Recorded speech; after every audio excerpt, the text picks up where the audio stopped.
السلام عليكم ورحمة الله وبركاته.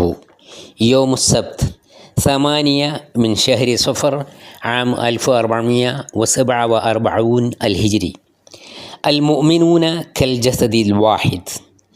عن النعمان بن بشير رضي الله عنه قال رسول الله صلى الله عليه وسلم: ترى المؤمنين في تراحمهم وتوادهم وتعاطفهم كمثل الجسد إذا اشتكى عضوا تداعى له سائر جسده بالسهر والحمى.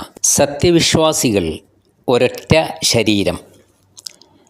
മഹാനായ സ്വഹാബി നുഅ്മാൻ ബിൻ ബഷീർ റളിയല്ലാഹു അൻഹു പറഞ്ഞു, അള്ളാഹുവിൻ്റെ തിരുദൂതർ സ്വല്ലല്ലാഹു അലൈഹി വസല്ലമ അരുളി: പരസ്പരമുള്ള ദയയും കാരുണ്യവും സൗഹൃദവും കാരണം സത്യവിശ്വാസികളെ ഒരു ശരീരം പോലെ നിനക്ക് കാണാം.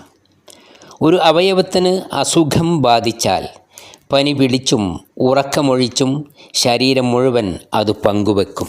ഇമാം ബുഖാരി, മുസ്ലിം, ബൈഹഖി, ബഗവി എന്നിവർ ശേഖരിച്ച നബിവചനങ്ങളിൽ നിന്ന്.